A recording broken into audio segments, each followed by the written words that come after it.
In this module, the training is going to focus on essential safety practices for both the animals and the volunteers in our shelter environment, and a little bit on the duties for a level 1 and a level 2 volunteer. Those are subject to change. You're going to learn about the proper attire to wear when you come to volunteer, understanding some animal body language, recognizing stress and aggression, seeking assistance during caution and emergency situations, and more. Safety is a top priority in our shelter environment, and it's up to each of us to create a safe shelter environment. Practicing safety measures ensures the well-being of the animals in our care, each of the volunteers, and for the team members and the community that we serve.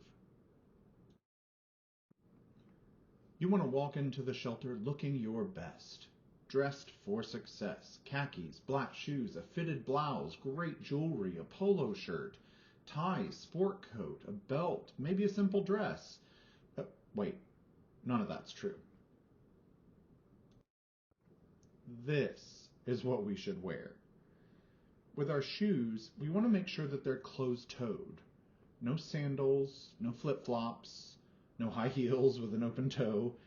We want to make sure our shoes are comfy, right? You need to be comfortable. You're going to potentially be on your feet quite a fair bit while you're volunteering. They need to be somewhat non-absorbent. If your shoes are completely made of cloth, your feet may start getting a bit wet. So consider something that might be a little resistant to water. You want to make sure they have a good tread. If you're not careful and you don't have a decent tread, you may slip on a wet surface, and we do not want that. As far as clothes are concerned, you want to wear something that's weather appropriate and comfortable. You want to be comfortable while you're here. Again, like we said previously with the shoes, it's about comfort. In this one, it's also a little bit about expendability, and this may be true for your shoes as well. You don't necessarily want to wear your brand new shoes or your brand new clothes when you come in to work with us. There's the potential they're going to get messy, and you're not going to want to have to get rid of a brand new outfit that you were excited about because you managed to get a cleaning material on it, or frankly just don't like remembering the sight of some messes on those clothes.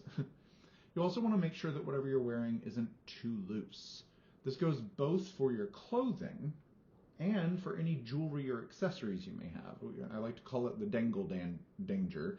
You don't want to have anything that's hanging from your neck. You don't want to have large earrings.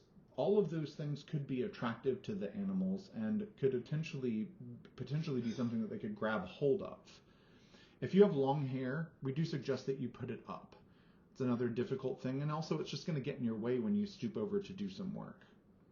Hygiene is really important. We want to maintain good hygiene for both our personal health and for the well-being of the animals that we're taking care of.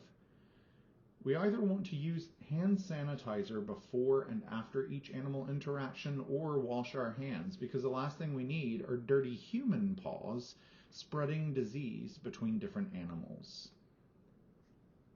Doing all of this helps to create a safer and more hygienic environment for everyone that's coming to volunteer at the shelter.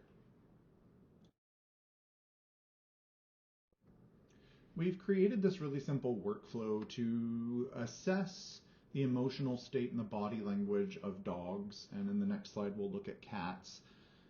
We're going to talk about some of the proper handling techniques in person when you come in for your training.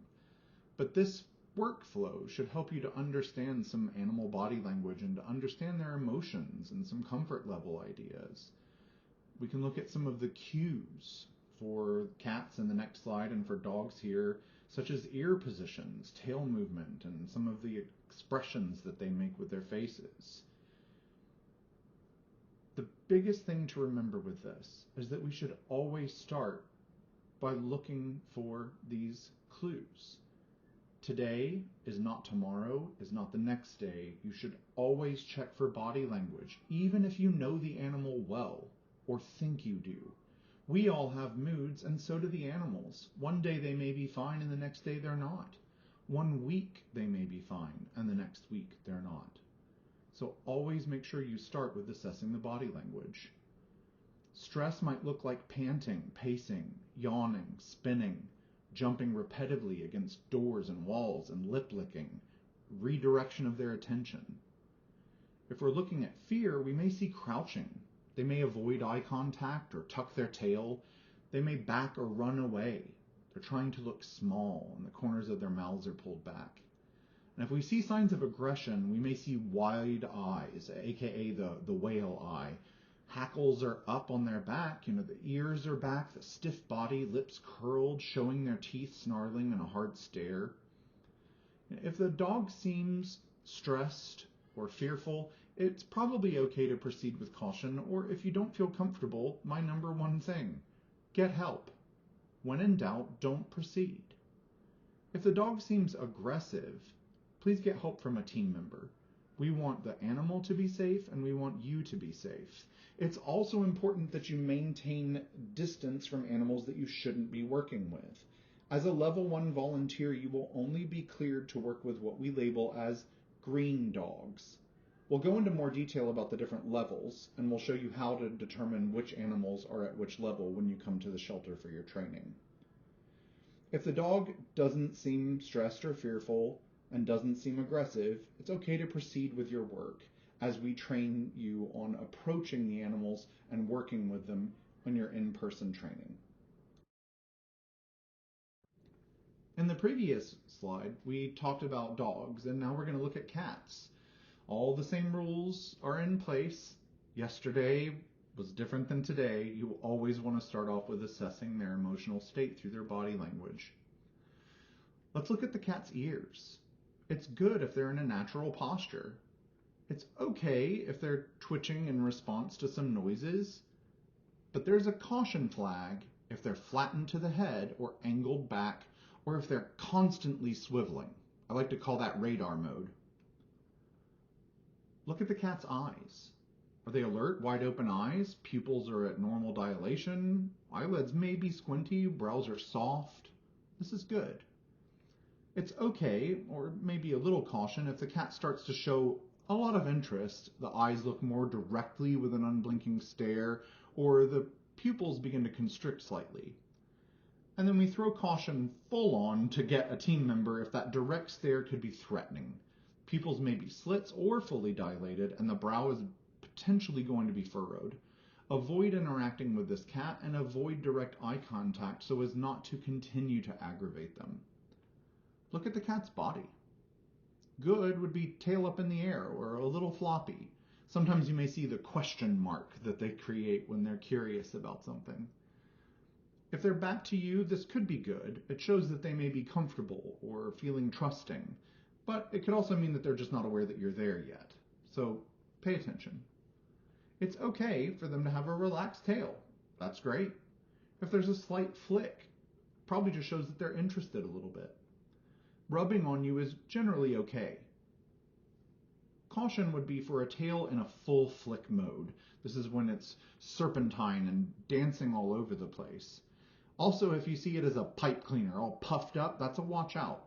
And we've also had a couple of times where the cats will simultaneously hiss and rub, which is not necessarily a normal behavior, so you might want to throw a little bit of caution in that direction and be careful not to work with that cat. If for these different categories, the ears, the eyes, and the body, you say things are good or okay, it's likely okay to proceed. Or if you're not comfortable, like we said before, please get help. If you said caution to any of these determining criteria, the ears, the eyes, or the body, then please get help from a team member and do not work with that animal. Again, your safety and the safety of the animals is the most important thing.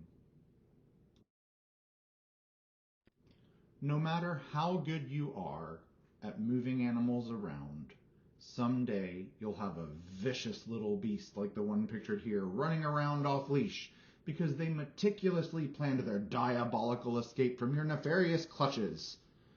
When that happens, I need you to remember one phrase. Loose dog! Now, keep in mind that saying loose dog, or rather yelling it, is just the first step. It typically takes two to tango. You're going to need two people to try to wrangle this doggo back into a space. Get them into an available play yard, but the emphasis in that is on available. You have to make sure that there is not another animal in that play yard. You might be able to get them back into their kennel, but you're likely going to have more luck getting them into a play yard. Don't chase them, just walk with purpose. If you start chasing after them, they're either going to think it's a game, which could be a little fun, but not necessarily what we're looking for, or they may feel like you're coming after them, which technically you are, but perhaps not chasing after them is our best option. And don't underestimate the power of a treat. If you keep treats with you in a little fanny pack or some sort of item on your clothing that gives you the ability to hide them away a little bit, you may be able to coax the dog into a space by offering it a treat. Remember, loose dog and get help. Little did we know, that pup that we saw that was loose was actually on the way to beat up their least favorite next door kennel neighbor. Look at this vicious battle, mortal enemies. But it's important that though our emotional state will heighten seeing this sort of fight take place, we should not intervene. Do not try to pull them apart. Do not get into the middle of the fight. Go to the desk and get help. Find team members to help. We do not want you to get hurt.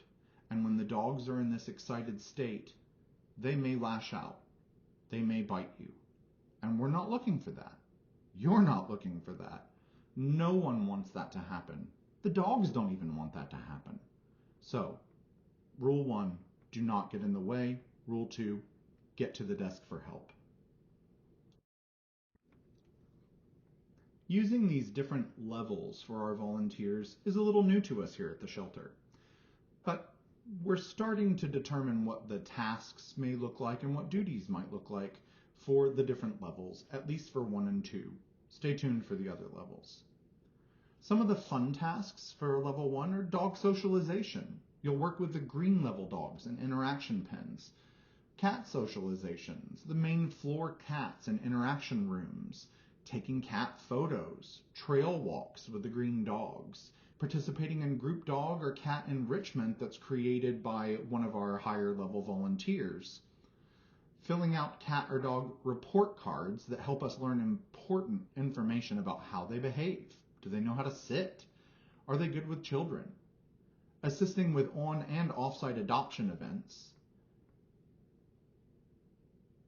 and potentially doing doggy day out. Now, this is an additional certification that once you are a level 1 volunteer, you could also go through our doggy day out crash course, where you'd be able to take a dog out for the day when we're open between the hours of 11 and 4, enjoy a walk in the park or go for a hike somewhere. We have some volunteers that take them over to Lowe's to see how they handle walking around in an environment like that.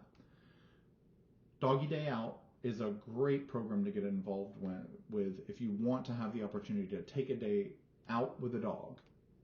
Some optional tasks, and when I say optional, this means they are optional to all level 1s, but any level 1s that are interested in moving to level 2 should consider doing these tasks, as level 2 will primarily focus on understanding and doing some of these cleaning duties. Cleaning and upkeep tasks, scooping poop from the play yards, washing and refilling water buckets from play yards, sweeping the lobby, sweeping the main cat area, folding clean laundry, Windexing the front window, so general cleaning. I will say, however, with scooping poop from the play yards, this is not just an optional task. It is an optional task when you weren't the one with the dog that pooped. Sometimes you may come up to one of the play yards and discover poop from a previous animal. It's amazing and wonderful, and thank you so much if you decide to go ahead and clean that up. When we do expect you to clean it up is when you have taken a dog into the play yard and that dog poops. Please clean up after that dog so that the next person doesn't have to. We'll talk about that more in person when we do your in-person training. Under special circumstances, when we are under for example, a parvo quarantine, we will set up crates at the airport across the street from the shelter. As a level 1 volunteer, you would be able to take green dogs for walks at the airport, so get them out of their crates and taking them for a walk around in that space in order to help us while we clean out the crates themselves. Again, these are in special circumstances. You can see the information below on level 2. I won't go over this right now, but the idea here is that if you are a level 1 volunteer, you can primarily count on doing these fun tasks. You may choose to do some of the optional tasks. You may even choose to start to learn after a while some of the level 2 tasks. It's up to you if you want to move from level 1 to level 2. It is not required. You could be a level 1 for decades and work at the shelter with us, or complete your first 20 hours and you are then eligible to request a move from level 1 to level 2. It's up to you and what you want to accomplish as a volunteer at the shelter. Finally, you're going to share with us a little bit about what you learned or what you liked from the Fear Free Shelters certification. There's going to be a form that you're going to enter your responses into, along with a very short quiz on some of the materials in this training.